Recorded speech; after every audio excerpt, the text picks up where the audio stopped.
Hey, what is up guys, and welcome to this video. So today I'm going to be talking about Battlefield 1 once again. You guys know the beta is coming up here on the 31st, so pretty soon.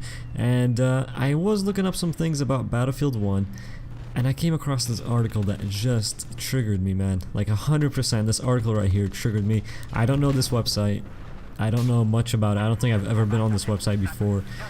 But I came across this and it 100% freaking triggered me, man. So I'm going to be talking about it, letting you guys know what I think. There's a lot of stuff that I do disagree with. By the way, I've never been sponsored by EA. I'm not paid by EA or DICE or anything. I just love Battlefield, and I don't think the person who wrote this article really played much Battlefield or knows much about how Battlefield has worked for the past, I don't know how many years, pretty much since Bad Company 2. I don't think this person's been keeping up with it, but they decided to write this article anyway, so we're gonna read it here. So they said, first off, how they started this article was, quote, "With No Man's Sky having caused many to finally reevaluate their stance on the futile exercise of pre-ordering games ahead of launch, it's now time to take a look at upcoming FPS/internet darling Battlefield 1, and more specifically, EA's continued rifling through our collective back pockets when it comes to season passes and microtransactions."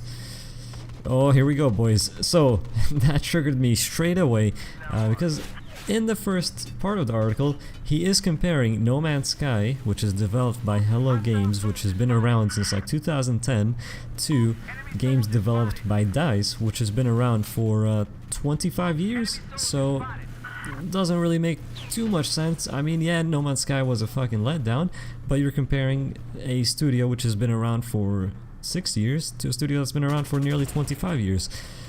Good job there.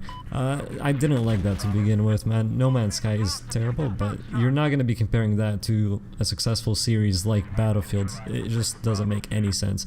And then he goes on to write about, you know, the season pass for Battlefield is going to be $50, which it is. But then he says, so, you know, the game is going to be 60, the season pass is 50, and you're paying $100, over $100 before the game is released. And he's wrong there, because you're not, and I'll explain that. He also goes on to say, you know, you're not getting the full experience if you don't pay for the season pass, which again is very wrong. If you just get the game and you don't even get the season pass, you're getting the full experience. So with the season pass, you just get more. That's straight up wrong. We'll go into that in a little bit. And that's what he basically says. He repeats this, you know, season pass $50 thing in the article about 3 or 4 times. Like and then he compares it to No Man's Sky yet again at the end of the article. Basically the whole thing is him complaining about the $50 season pass and then comparing a successful series by a successful developer that's been around for 25 years to No Man's Sky, which is a horrible fail. That's what he's doing in this article. It doesn't make any sense. But let's get into the season pass stuff. This guy seems to be really against the season pass, and he's telling you, man, you guys are paying a lot for these games. You guys shouldn't be paying for, you know, a $60 game and then buying a season pass. First off, let's get into this thing that it's gonna be over $100 right off the bat. That's false. That's not true. You pay $60, you get Battlefield 1, and then the first set of DLC doesn't roll out until March 2017, so you really don't have to get premium until March 2017. That's what I'll be doing. I'm not gonna be getting premium right off the bat. I'm not gonna be spending that much right off the bat on Battlefield. Why would you even get premium if you haven't even tried the game yet? Obviously, you're gonna play the beta, you're gonna see if you like it, and then you're gonna buy the game for $60, and then after a few months in March, you like the game still and you still enjoy it, get premium, and you'll be getting the DLC. So no, it's not over $100 with, you know, before the game's even out, like this guy is saying. That's 100% false. I don't know what he's trying to say there. The second thing is, this guy doesn't even take the time to explain to people what Battlefield Premium is or what Battlefield DLCs can be like.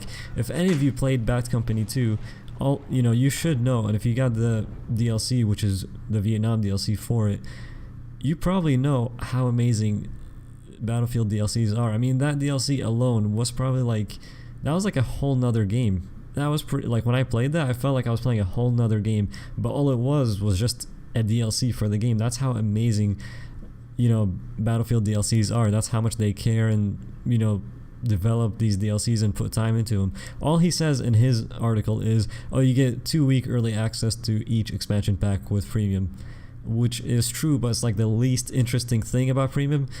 For Battlefield 1, you're going to be getting to play as new armies like the France and the Russian Empire in the game, so you're going to have access to brand new armies, 16 new multiplayer maps, new operations and game modes, and also new elite classes, 20 new weapons, and new vehicles to operate.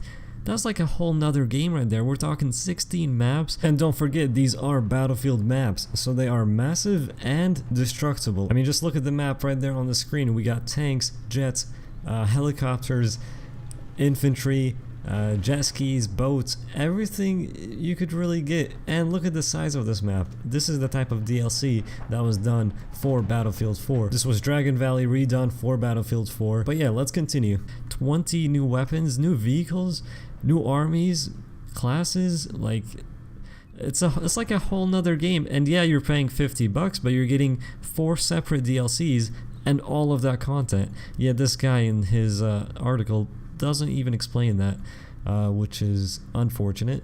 I don't like I said, he probably didn't even play too many Battlefield games, probably never had premium in any Battlefield games, or, you know, cared to see how much content you actually get. That's it, guys. I mean, I would say it's freaking worth it. I told you guys what I'm gonna do. I'm gonna be getting the game. Not gonna be getting premium right off the bat, because why would you do that when you can wait until March to get premium?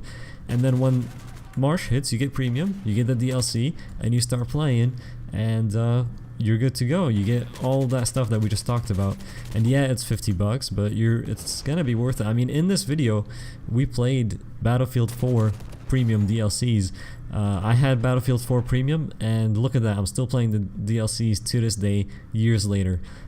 So yeah, I would definitely say it's worth it. Just the fact that I'm still playing DLCs that I got while I was premium for Battlefield 4 years ago still shows, you know, that it is worth it. The maps that I got in Battlefield, the expansion packs that came out, and they even did, for Battlefield 4, they actually did free content recently. They did the Zavad map, turned that into a nighttime map. They made a nighttime version of it, completely free. I don't think this guy even knows about that. So yeah, it is worth it. A lot of people in the comments on this article even disagreed with him, which is good. I was pretty happy to see that. The article was very bad. It just sounded like someone who didn't know what they were talking about, comparing a game to something completely unrelated and not even close, like Battlefield to No Man's Sky. Are you serious? I don't know, guys. Let me know your opinion. Thank you for watching. Just needed to rant, and I don't know. It doesn't seem right that this article was done the way it was. Thank you guys for watching. Hope you enjoyed the video. I'll see you guys in the Battlefield 1 beta. The haters are going to keep hating, but I enjoy Battlefield, and I'll be playing the beta. See you guys then.